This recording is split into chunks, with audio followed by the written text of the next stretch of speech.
Welcome back everyone. As we are continuing from the previous video lecture, because of that space availability here, every time I am erasing that board here, I can write some 5-6 lines here in this case. This derivation is somewhat, it is the big lengthy derivation, but it is very easy derivation here. So in the previous one, just here that negative sign will comes here, and here that positive sign will comes. Please make it that one. And the next what happens? Make it the simplification here. U is equal to here 1 divided by 4 mu into dou p divided by dou x. It is the pressure gradient. In the bracket, what it is left here now? In the bracket, it is left small r square minus capital R square. This will be left here. So in another way that we can write this equation here, as we know this capital R is the radius of the pipe, small r is the radius of the small element here now. So therefore capital R is always greater than the small r here now. So we will write, because small r it will comes negative, we will write this equation in a different form here. So therefore that is U is equal to 1 divided by 4 mu. If I write capital R here, small r here, negative will comes. That negative I will write it here now for the pressure gradient here now. Dou p divided by dou x here now. Here I will write it. Then next capital R, that capital R square minus small r square here. This is the equation how I will write. Why? Because capital R is greater than the small r. It is the radius of the small element here. So next in the other form also we can write it here now. This U is equal to 1 divided by 4 mu minus it is dou p divided by it is a dou x here. So R square, capital R square, I will take it outside here now. Capital R, I will take it outside from the bracket. Then in the bracket it is 1 minus small r square divided by capital R square. This is equation what I am getting here now. This is the equation for the velocity distribution in pipe flow, laminar flow, pipe laminar flow here. So this equation is, it is a parabolic in nature. See here, square is there here, square of the radius it is there here now. So therefore it is the parabolic in nature here. How we can show in case of the pipe? Yes, we can show in case of the pipe here now. So how we can show here now? Just I will write it here.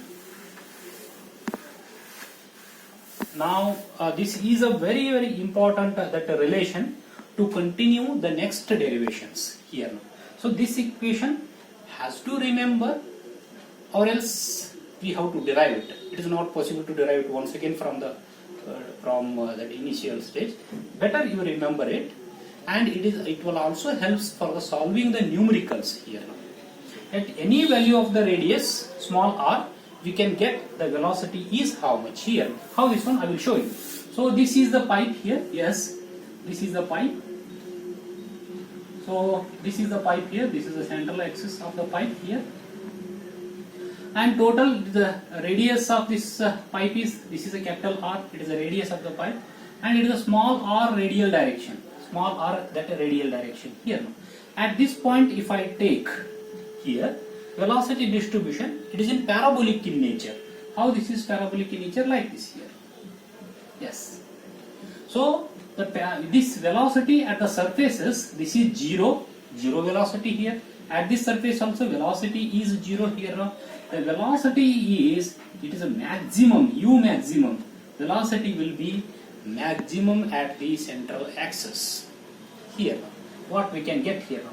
This is a parabolic in nature. This is U velocity here, U velocity profile. This is called as the velocity profile here. How? So likewise velocity, if you are moving in a radial direction here now, velocities go on decreasing. See here now, it is a decreasing, then it will become a 0 here now. So therefore velocity gradient is existing, so shear stress is existing. So therefore this flow is called as the viscous flow. That's why shear stress has taken into consideration here in this case. So now this is a U maximum. Where it is U maximum? U maximum is at the central axis. This is the axis of the pipe here now. Axis of the pipe. Where that is axis of the pipe? U will become U maximum when R is equal to 0 here. Here at the surfaces, small r is equal to capital R here. These are the boundary conditions here. So now for maximum velocity here, for maximum velocity here, for maximum velocity, the condition is what? U is equal to U maximum when small r is equal to what? Small r is equal to 0, because it is maximum at the central axis here now. So therefore now you substitute this to in this equation here, velocity distribution equation, substitute it. U is equal to what? U maximum. Yes, U maximum is equal to, just I will substitute it, 1 by 4 mu here, minus it is dou p divided by dou x here, and into r square here. If I substitute small r is equal to 0, into 1 will comes here in this case. So this is the equation for what? Maximum velocity here. Same equation, see this one, no? 1 by 4 mu, 1 by 4 mu, minus dou p by dou x, minus dou p by dou x. Up to this it is same here, see here, up to this. Then only this 1 minus small r square divided by capital R square is, it is a multiplied factor to the normal velocity distribution, general velocity distribution. But for maximum velocity distribution, perfect, it is capital R square will comes, the velocity distribution will cancel here. So now we can write the equation like this here now. See here, this is what here, up to this, it is what here now, it is nothing but it is the maximum velocity. It is nothing but it is the maximum velocity. We can write this velocity distribution equation in such a way that, see here now, U is equal to, this is what? Total, this is U maximum here, into, here in this bracket, 1 minus small r square divided by capital R square here now. So one ratio we are getting here now, that is that the ratio is, it is U divided by U maximum is equal to 1 minus small r square divided by capital R square here. This is what? This is a ratio of the general velocity distribution to the maximum that velocity distribution here now. So in the next video lecture, we will move with the same equations. We have to continue with the same equations here now for the discharge and the average velocity here now. So we will see in the next video lecture. Thank you very much.